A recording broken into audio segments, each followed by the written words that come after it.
Hello friends, நம்ம எதை பற்றி பார்க்க போகிறோம்னா பிஎஸ்சி கிளினிக்கல் சைக்காலஜி பற்றி தான் பார்க்க போகிறோங்க. ஸோ இதோட கோர்ஸ் டூரேஷன் பார்த்தீங்கன்னா 4 இயர்ஸ்.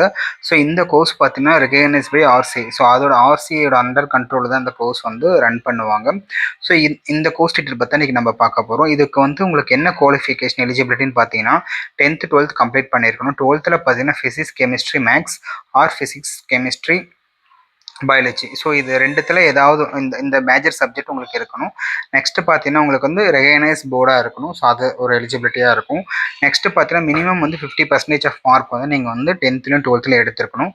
ஸோ உங்களுக்கு இதோட ஏஜ் லிமிட் பார்த்தீங்கன்னா மினிமம் 70 இயர்ஸ். நீங்கள் அட்மிஷன் போகிறப்போ உங்கள் ஏஜ் வந்து 17 இயர் வந்து கம்ப்ளீட் ஆகிருக்கணும்.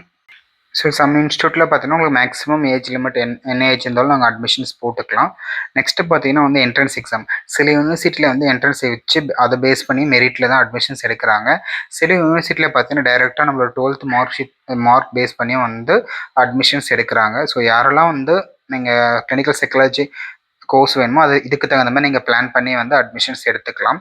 ஸோ நெக்ஸ்ட்டு நம்ம பார்த்தீங்கன்னா என்னெல்லாம் வந்து ஸ்கோப் பார்த்தீங்கன்னா ஒரு வந்து மென்டல் டிசார்டர் இருக்க பர்சன்ஸை வந்து நீங்கள் வந்து ஹேண்டில் பண்ணிக்கலாம் கிளினிக்கல் ஓரியன்டாக. நெக்ஸ்ட் வந்து அவங்களுக்கு ஒரு தெரப்பி டெய்லி அவங்களுக்கு ரெகுலர் தெரப்பி கொடுத்தா ட்ரீட்மெண்ட் பண்ணலாம். நீங்கள் நெக்ஸ்ட் ஸ்கூல்ஸ் அண்ட் காலேஜில் ஒரு கவுன்சிலிங் கொடுக்கலாம். ஒரு அவங்களோட ப்ராப்ளத்தை வந்து டயக்னைஸ் பண்ணி அதுக்கான வந்து ட்ரீட்மெண்ட்டை நீங்கள் வந்து இது பண்ணிக்கலாம். ஸோ இந்த மாதிரி வந்து இதுக்கு நிறைய ஸ்கோப்ஸ் வந்து இருக்குது. ஸோ நெக்ஸ்ட் பார்த்தீங்கன்னா இதோட ஆவரேஜ் சேலரி. ஸோ உங்களுக்கு இதுக்கு ஒரு சேலரி பார்த்தீங்கன்னா உங்களுக்கு ஒரு 4 லேக்லேருந்து 8 லேக்ஸ் வரைக்கும் பர் இயருக்கு நீங்கள் வந்து சேலரி ஏர்ன் பண்ணலாம். இதை விட ஹை சேலரி நீங்கள் வந்து ஏர்ன் பண்ணலாம். ஸோ பேஸ்டான உங்களோட ஜாப் பொறுத்து இதில் வந்து நிறைய கேட்டகரிஸ் ஆஃப் ஜாப்ஸ் இருக்குது. ஸோ அதை பொறுத்து உங்களோட சேலரிஸ் வந்து நீங்கள் வந்து பிளான் பண்ணிக்கலாம். ஸோ இதுலேயே உங்களுக்கு பார்த்தீங்கன்னா உங்களுக்கு மென்டல் ஹெல்த் கவுன்சிலருக்கு வந்து 3 to 7 lakhs per year. Child சைக்காலஜிஸ்ட்டுக்கு ஒரு 3.5லேருந்து ஒரு 15 லேக்ஸ் வரைக்கும் பர் இயர் வாங்கலாம். ஜூனியர் சைக்காட்ரிக்ஸ் பார்த்தீங்கன்னா ஒரு 10 லேக்ஸ் பர் இயருக்கு நீங்கள் வந்து ஏர்ன் பண்ணலாம். ஸோ ஃபாரின் சைக்காலஜிஸ்ட்டு ஸோ அதுக்கு 3.5லேருந்து 8 லேக்ஸ். ஸோ சைக்காலஜி இன்ஸ்ட்ரக்டர் அதுக்கு வந்து 4 to 12 லேக்ஸ் வரைக்கும். கவுன்சிலருக்கு வந்து 2.5லேருந்து 4 லேக்ஸ் வரைக்கும். ஜூனியர் சைக்காலஜிஸ்ட்டுக்கு வந்து 2.5லேருந்து 3.5 லேக்ஸ் வரைக்கும். ஸோ இவங்க பார்த்தீங்கன்னா வந்து பர் மந்த்து கூட சைக்காலஜிஸ்ட் வந்து 2 லேக்ஸ்லேருந்து 5 லேக்ஸ் வரைக்கும் ஏர்ன் பண்ணுற சைக்காலஜிஸ்ட்டும் இருக்காங்க. ஸோ இதில் வந்து நீங்கள் வந்து உங்களோட திறமை நீங்கள் வந்து எப்படி ட்ரீட் பண்ணுறீங்கன்றதை பொறுத்தா உங்கள் சேலரி எக்ஸ்பீரியன்ஸு ஸோ உங்கள் நாலேஜ் பொறுத்தா சேலரிஸ் இன்க்ரிமெண்ட் ஆகும். ஸோ இது வந்து உங்களுக்கு எல்லாமே ஒரு பேசிக் சேலரி. இதை விட ஹை சேலரி வாங்குகிற சைக்காலஜிஸ்ட்டும் இருக்கிறாங்க. ஸோ இது ஒன் ஆஃப் த பெஸ்ட் கோர்ஸாக இருக்கும். ஏன்னா இந்த கோர்ஸ் வந்து நிறைய பேருக்கு தெரியறதில்ல. ஸோ இதுலேயே வந்து 2 டிஃப்ரென்ஸ் இருக்குது. நம்ம வந்து இது வந்து கிளினிக்கல் சைக்காலஜிஸ்ட்டு, இன்னொன்று நார்மல் சைக்காலஜி இருக்குது. ஸோ இது ரெண்டுத்துக்கும் டிஃப்ரென்ஸ் ஆல்ரெடி நம்ம வந்து யூடியூப் சேனல் நம்ம ஒரு வீடியோஸ் போட்டிருப்போம். அதை நீங்கள் பாருங்கள். ஏன்னா இது வந்து ஒன் ஆஃப் த பெஸ்ட் கோர்ஸாக இருக்கும். நீங்கள் ஒரு ஹாஸ்பிட்டல் ஓரியன்ட்லேயும் ஒர்க் பண்ணிக்கலாம். ஒரு தனியாக வந்து ஒரு கவுன்சில் சென்டர் மாதிரி வச்சுக்கலாம். ப்ளஸ் வந்து நீங்கள் ஒரு ஸ்கூல் காலேஜஸ் இந்த மாதிரி போய் நீங்கள் கவுன்சிலிங் கூட நீங்கள் வந்து கொடுக்கலாம் ஸ்டூடெண்ட்ஸ்க்கு. ஸோ அந்த சில்ட்ரன்ஸ்க்கு இந்த மாதிரி வந்து நிறையா ஜாப் ஆப்ஷன்ஸ் வந்து உங்களுக்கு இருக்குது. ஸோ நெக்ஸ்ட்டு பார்த்தீங்கன்னா நம்ம இது வந்து எப்படி சார் வந்து நம்ம ஜாப் ஃபைண்ட் பண்ணுறது, எங்கெங்கே மாதிரி ஜாப் வேகன்சிஸ் இருக்கும் அப்படின்னு பார்த்தா நீங்கள் ஜாப் பார்த்தீங்கன்னா ஒரு ஹாஸ்பிட்டலில் ஜாப்ஸ் ஃபைண்ட் பண்ணலாம். நெக்ஸ்ட் வந்து ஸ்கூல்ஸ் அண்ட் காலேஜஸில் வந்து ஜாப்ஸ் வந்து ஒரு ஃபைண்ட் பண்ணலாம். நெக்ஸ்ட்டு வந்து பார்த்தீங்கன்னா வந்து ப்ரைவேட்டாக நீங்கள் ஒரு கிளினிக் மாதிரி வந்து இது பண்ணி நீங்களே கூட வந்து ஜாப் பேஷண்ட்ஸை நீங்கள் பார்க்கலாம்.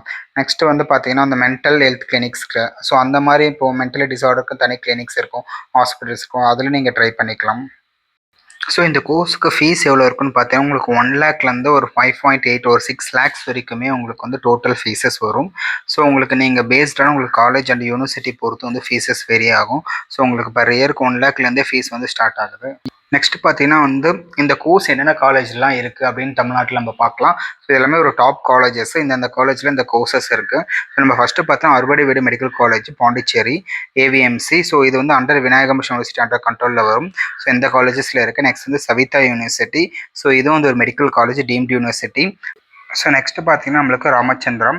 ஸோ ராமச்சந்திரம் இது ஒரு மெடிக்கல் காலேஜ் நல்லாயிருக்கும் உங்களுக்கு. இதுவும் டீம்டு யூனிவர்சிட்டி அண்டர் கண்ட்ரோலில் வரும். Next MGR educational research institute. So இதுவும் சென்னையில் தான் இருக்குது. நெக்ஸ்ட் வந்து தனலட்சுமி சீனிவாசன் இன்ஸ்டியூட். ஸோ இவங்களோட கேம்பஸ் பெரம்பலூரில் இருக்குது. இவங்களது வந்து ப்ரைவேட் யூனிவர்சிட்டி. ஸோ இதில் எல்லாமே உங்களுக்கு வந்து நல்லாவும் இருக்கும், நல்ல கோச்சிங்ஸ் இருக்கும். ப்ளஸ் வந்து உங்களுக்கு பிளேஸ்மெண்ட்ஸும் அவங்களே அரேஞ்ச் பண்ணி கொடுப்பாங்க. இது எல்லாமே அண்டர் மெடிக்கல் காலேஜ் அண்டர் கண்ட்ரோலில் இருக்குது. ஏன்னா ஒரு மெடிக்கல் காலேஜ் அண்டர் கண்ட்ரோலில் இருந்தால் மட்டும் தான் நீங்கள் கிளினிக்கலாக நீங்கள் எது ப்ராக்டிஸ் பண்ண முடியும். ஏன்னா இதுக்கு வந்து கிளினிக்கல் உங்களுக்கு வந்து போஸ்டிங்ஸ் மாதிரி இதில் போடுவாங்க. ஸோ உங்களுக்கு இதை தவிர்த்து வேறு எதாவது டவுட்டு, வேறு எதாவது கோர்ஸ் டவுட்ஸ்னால் நீங்கள் கமெண்ட் பண்ணால் நான் கோர்ஸை பற்றி உங்களுக்கு வந்து அப்டேட் பண்ணுறேன். தேங்க்யூ ஃபார் வாட்சிங் எவ்ரிவன்.